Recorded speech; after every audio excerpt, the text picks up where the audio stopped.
This is the new MG Astor. If you're unfamiliar with it, it's the petrol version of the ZS EV. It's here to take on the likes of the Hyundai Creta, the Kia Seltos, the Volkswagen Taigun, the Skoda Kushaq and the Nissan Kicks. And MG is relying on technology to be the key differentiator. So say hello Astor, a phrase I will be using more times over the course of this video.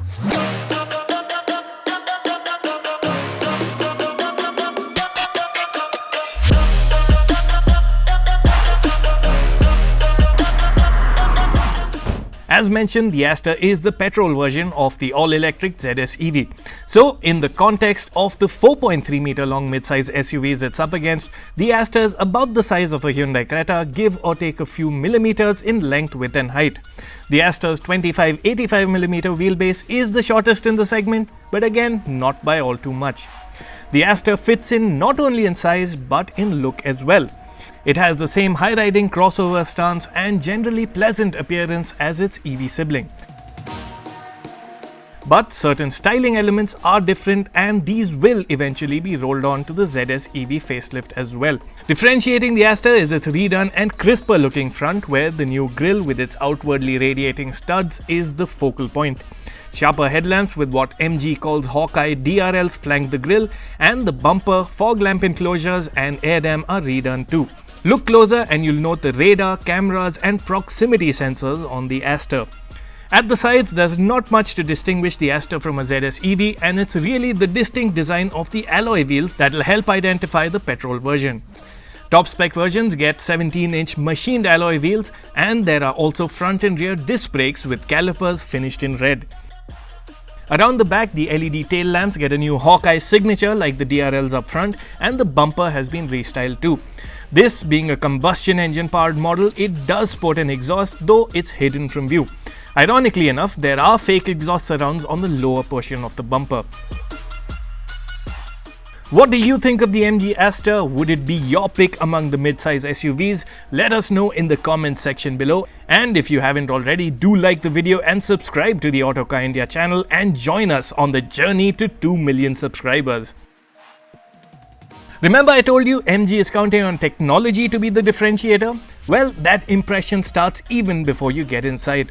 There's eSIM based connected car tech that allows you to remotely keep in touch with your vehicle, and a handy new feature is keyless entry and go via your phone, which effectively does away with the need to carry your car's key.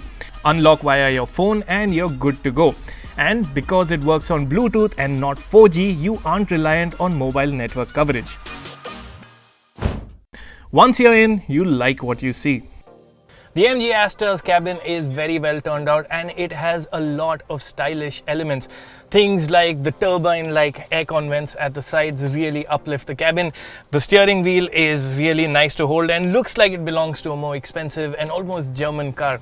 Of course, there's also a lot of talking points in terms of quality. You get this leather-like finish on the dashboard. There are soft touch materials on the dash top, and generally the feeling is of being in a fairly premium car. Now, in case you're wondering about this red on black interior theme, I can tell you that it looks much better in reality. But if it's still something too gaudy for you, MG will offer more conventional themes like beige and black with red stitching. As for the front seats themselves, they're well contoured and supportive. Other things that help the Astor on the inside include the digital dials.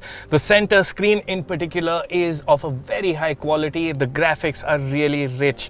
The center touchscreen is also very well done. It's very well laid out. It's got a nice viewing angle. But if there's one talking point inside the Astor, and quite literally so, it's your AI assistant. Hello Astor. I'm here. Tell me a joke. What's the difference between watts and ohms? Watts are a unit of electrical energy. Ohms are where British people live. So you can keep occupied on lonely journeys from office with your AI assistant. Now, apart from telling jokes, it will also give you trivia if you need to ask it. It's hooked up to Wikipedia, so you can find a lot of information on board. The assistant does take some time to learn accents, and functionality is dependent on the strength of the mobile network. You can also get news updates, but It could have had broader application were it linked to something like Google, but on the whole, it's quite a cute and gimmicky feature, though I'm not quite comfortable with this device making eye contact with me at all times. In addition to all that's been mentioned, fully loaded Astors also get kit including auto headlamps and wipers, an onboard air purifier and an electronic parking brake. The touchscreen works well enough and also gets features like the Savan music app. And it's nice that chunky physical buttons have been kept for commonly used features like temperature and blower settings.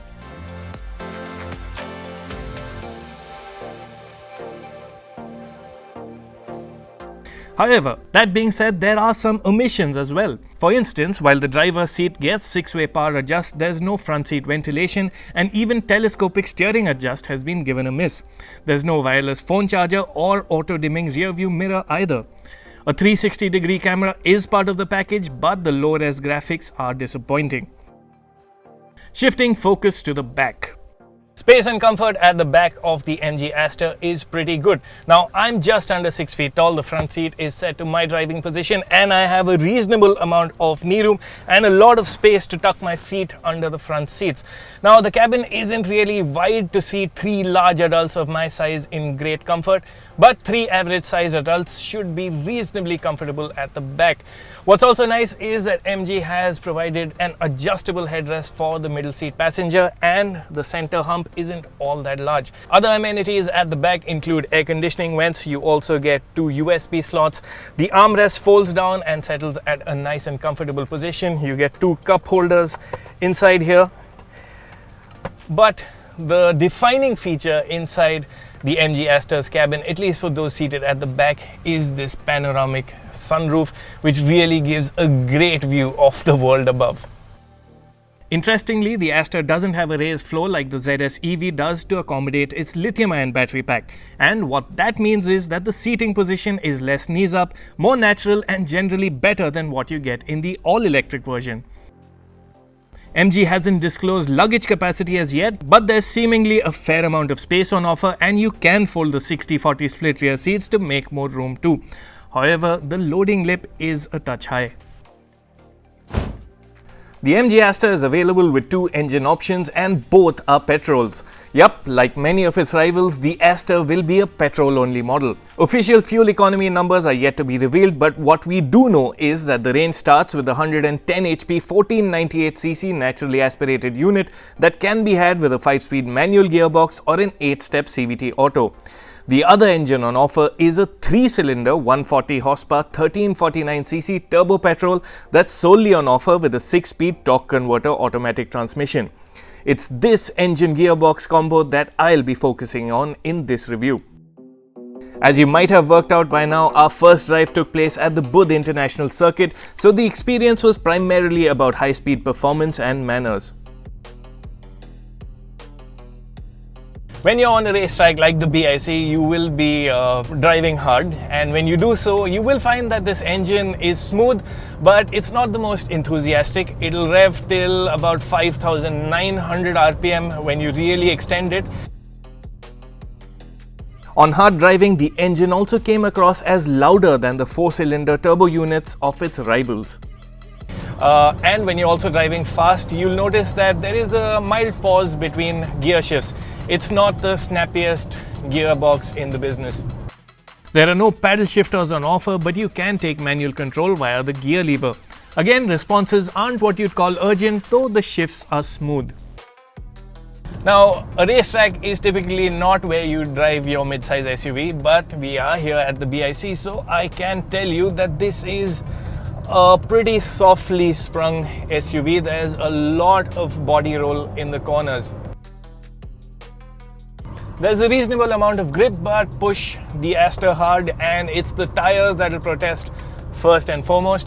And the overall feeling is that this is not a very enthusiastic or a sporty SUV. You can fine-tune the driving experience to an extent with modes for the electric power steering, though high-speed characteristics don't change all that much. The steering is smooth. It turns direction relatively confidently, but honestly I haven't felt much difference between the 3 power steering settings, at least at the high speeds we've been doing at the BIC. The Astor's strong braking performance was the biggest real-world takeaway from the time at the racetrack. Braking performance is good, you get disc brakes at the back as well, and stopping power even on a racetrack has been quite commendable. The strong brakes are your first line of defense in a panic scenario, and what's noteworthy is that the list of active and passive safety kit is long. The Astor hasn't been rated on crash safety by Global NCAP, but it's reassuring to know that top-spec Astors get 6 airbags, electronic stability control, traction control, hill descent control, a tire pressure monitor, and ISOFIX child seat mounts. But what the Astor truly stands out for are its ADAS or Advanced Driver Assistance systems with Level 2 autonomous features. These functions use cameras and radar tech to read the conditions and alert the driver of hazards, can modulate speed, and can even take over steering duties in certain conditions for limited periods of time. I'll run through some of the ADAS features, but it's essential to first put in a disclaimer. The well-marked and empty roads on the periphery of the racetrack we drove on weren't representative of typical Indian conditions. So we'll reserve final judgment of the functions when we get the Astor for a test on public roads. A very important feature that's part of the safety suite is auto emergency braking. What that does is when it detects an obstruction on the road, say a car that's suddenly slowed down, it'll first flash a warning, and if you don't respond, it'll automatically apply the brakes, which is a lifesaver in India. Now we can't test the system today, but it is good to know that it has been Indianized in its own way. There's also pedestrian emergency braking. It's something I hope that neither you nor I have to test in the real world. Also on the list of safety features is a speed assist system. Now what this allows the car to do is use the cameras to actually read speed signboards and relay that information onto your screen. You also have the option to take it up a notch by selecting intelligent mode. Now what that will do is it'll read the speed indicated on a signboard, it'll relay that information, and it'll also automatically restrict your speed to keep within the speed limit. It's a smart way to prevent overspeeding and of course saving your pocket from those really hefty challans. Also part of the package is a lane assist system, which gets you 3 levels of assistance. The first level of assist is a lane departure warning. So say you're veering off your lane, you'll get an audible signal to remind you that you need to concentrate a bit more on the driving. The second level of lane assist is lane departure prevention. So when the car detects that you're veering off your lane, it'll intervene with a steering input of its own and get you back on track. The third and highest level of lane assist is lane keep assist. The car will read the road in front of you and actually do the job of keeping the car aligned with the lane markings. The system works best on a smooth or gently curving road. And it is a bit eerie to get your hands off the wheel, which you can for up to 20 seconds at a time, but any longer than that and you'll get an audible warning and you will be required to put your hands back on the wheel. The Astor also gets adaptive cruise control that will automatically maintain a preset distance to a vehicle in front, doing away with the need to accelerate and brake on a highway cruise. The system can bring the car to a complete halt as well. What's however missing is a traffic jam assist that could do the job of braking and acceleration in crawling city traffic. Other features include blind spot detection and lane change assist that flash warnings on the wing mirrors if the system detects a hazard out of sight. Also included is a rear cross traffic alert that will warn you if there's a vehicle headed in your path when reversing. Over the drive outside the main track, I also picked up a few more points on the driving experience. We've been driving on the periphery of the BIC and we are still far away from potholes and the like, but on speed breakers like this one, you can feel a softness to the suspension setup. It is quite supple and takes the bumps well, but you also feel this slight movement up and down. Performance at lower speeds is adequate too, with a pleasant build of speed. The steering modes I touched upon earlier also come into play at slower city speeds. It's at slower speeds that you can really feel the benefits of the 3 different modes for the power steering system. Now, dynamic feels the heaviest in town. It's still not heavy per se, but compared to normal and urban modes, it does require that little bit more effort. Normal mode lightens things up a bit, and when you're actually driving in traffic or have had a hard day at the office and just want an easy and effortless cruise home, you'll reach out for urban mode, which requires the least effort.